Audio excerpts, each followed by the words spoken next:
What we've seen the last few days is nothing less than the final verdict on an economic philosophy that has completely failed. And I am running for President of the United States because the dream of the American people must not be endangered anymore.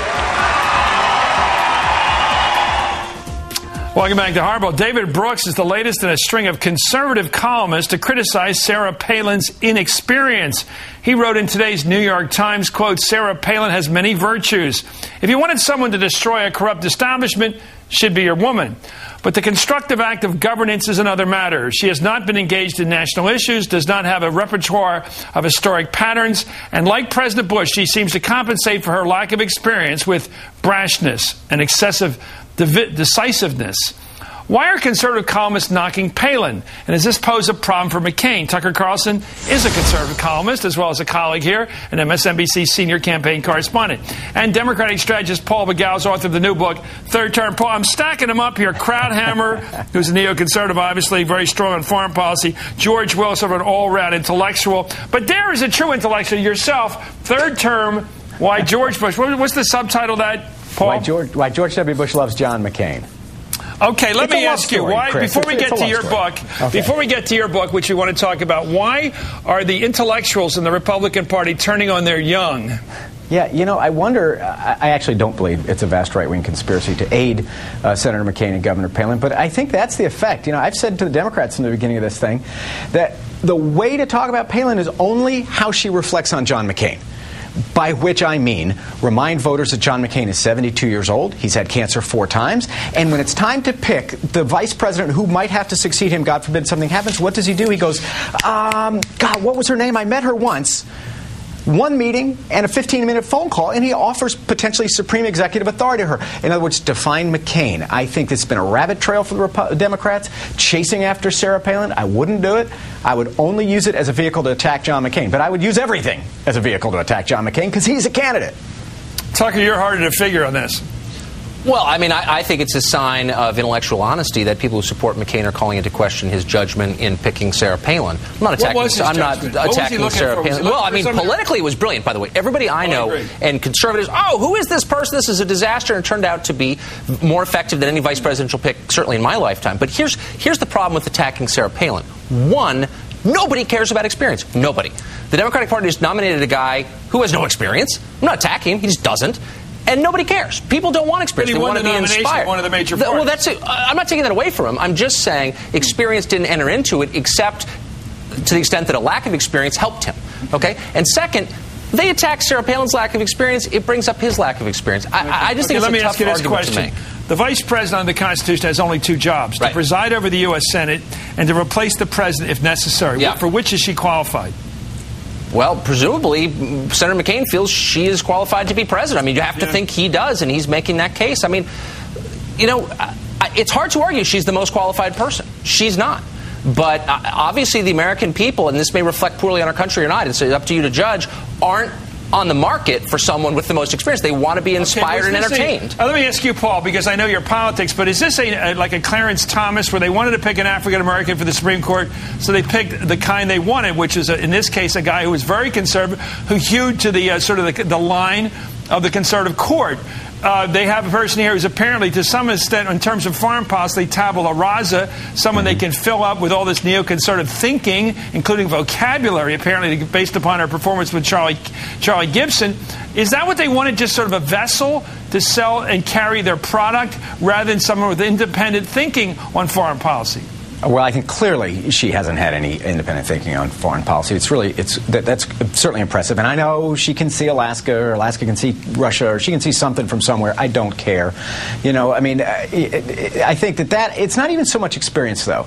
It is, again, what it says about John McCain. Charlie Gibson, now, who you just mentioned, has spent more time rigorously interviewing Sarah Palin for the job of vice president than John McCain ever did.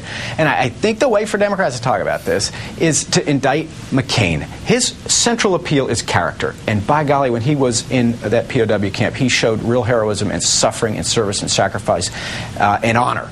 But as a politician in this election, he has shown nothing but dishonor, and I think this has brought dishonor to the McCain dishonor is a strong word. Could it be he yeah. just didn't like Romney? He thought Palin was too boring, and he just said, "Okay, I can't pick the guy I want to pick, which is Lieberman, or I want to pick Tom Ridge. I can't pick somebody I respect, so I'm going to pick somebody who's going to help me politically." What else is new in politics? Well, but if you can't stand up to your own political party, how are you going to stand up to Putin? You know, I mean, he did want Joe Lieberman. Good for him. He did want Tom Ridge, and I think this is sort of a fit of pique. It was impetuous and impulsive, and I just think it does. Well, that combined with the lies he's telling the campaign really does. It discredits the campaign. Speaking of neoconservatives, here's a smart one. Charles Krauthammer said in the Washington Post, quote, "The choice of Palin remains deeply problematic. The vice president's only constitutional duty of any significance is to become president at a moment's notice. Palin is not ready, nor is Obama. But with Palin, the case against Obama evaporates." They weren't going to make that case anyway. Look, I think Charles Krauthammer is a very smart, very deeply principled man. He is principled. But that case was not going to be made by the McCain people. As my pal, longtime friend Paul Begala always says, a hurt dog barks. And you can see it in the response to Sarah Palin. Okay, enough psychobabble. Let's go to George Will. True. George Will said, another guy who is not a neoconservative, he's a paleoconservative. He's closer to Buchanan. No, not too close, but somewhere in the middle. Quote, "The man who would be the oldest to embark on a first presidential term has chosen as his possible successor a person of," I love this word, "negligible experience. Any cook can run the state," said Lenin, who was wrong about that, too. He brings in Lenin to make his case, Tucker. But how can you argue? Look, I actually, in my heart, I'll be honest with you, I agree. I do agree. It's a serious job. It needs a serious person of great experience. I would have liked to have seen Chris Dodd get the Democratic nomination. But how can a person simultaneously argue that Sarah Palin is unqualified to be vice president and then support Barack Obama? You can't. Okay, you can't. It's a rhetorical trap. While you're in this moment of greatness, this moment of honest greatness, is Carly Fiorina right that none of these candidates for president or vice president has the equipment to run any single American company?